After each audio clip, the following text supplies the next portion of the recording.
Hello বন্ধুরা, welcome to sports Savary. আজকে কথা বলবো কেরালা ভার্সেস মোহনবাগানের যে অ্যাওয়ে ম্যাচ ছিল সেটা নিয়ে।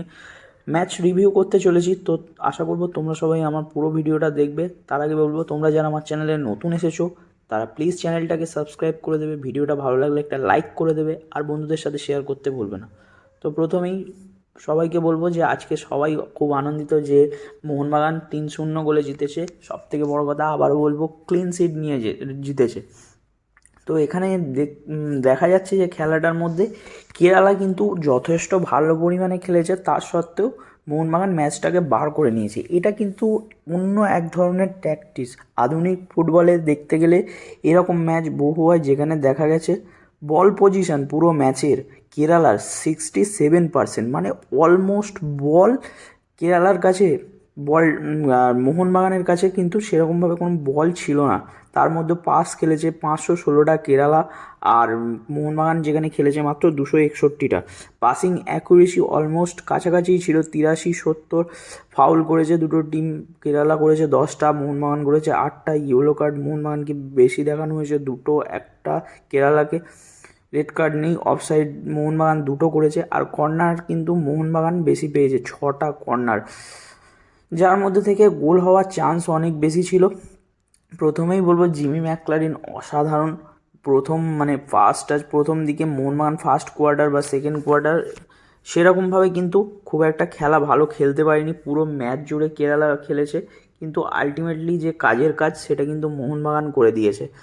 জেমি ম্যাকলারিন প্রথম 28 মিনিটের মাথায় গোলটা করে। ফার্স্ট টাচটা খুব একটা ভালো হয়নি, কিন্তু সেকেন্ড চান্স ওখানে যে পেয়েছে সেটাকে গোলকিপারের গায়ে না মেরে অন টার্গেটে বল রাখতে গোল করে দিয়ে বেরিয়ে গেছে। আর সেকেন্ড গোলটা ঠিক 40 মিনিটের মাথায়, কি বলবো, ওটা মানে ওয়ার্ল্ড ক্লাস গোল। একজন বিশ্বকাপারের কাছ থেকে এরকমই গোল আশা করা যায়।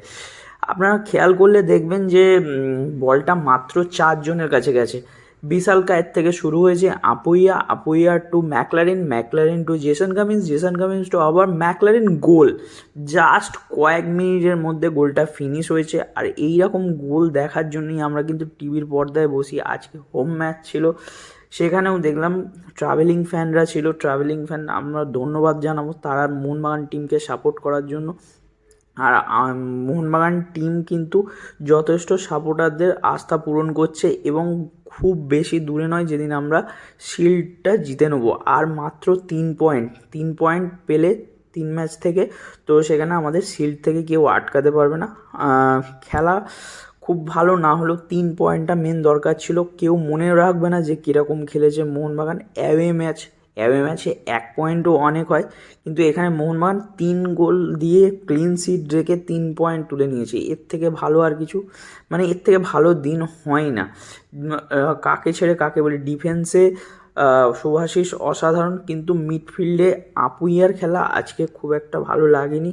আপুইয়া মানে যে খেলাটা খেলে, একজন ইন্ডিয়ান টিমের অটোমেটিক ফার্স্ট 11-এ আসে মোহনবাগানের।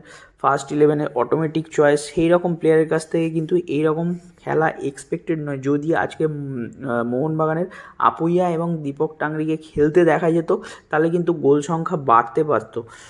তো এত কিছুর পরেও বলবো, আলটিমেটলি মোহনবাগান জিতেছে। এর থেকে ভালো বড় খবর বা বড় কথা আর কিছু হয় না। তো বেশি কিছু বলবো না। তোমাদের ম্যাচটা কেমন লেগেছে তোমরা কমেন্ট করে জানাতে পারো, আমি চেষ্টা করব রিপ্লাই দেওয়ার। তো বেশি কিছু বলবো না, আর আজকের মতন এই পর্যন্তই। সবাইকে জয় মোহনবাগান। আমরা ম্যাচ জিততে চাই, আর একবার 3 পয়েন্ট পেলেই কিন্তু আমরা শিল্ডটা ধরে রাখবো। আর কোনো টিম মানে শকুন যখন বসে থাকে যে কখন গরু পড়বে, শকুন অভিশাপ দিতে থাকে, সেই সব কিন্তু কাজে লাগে না।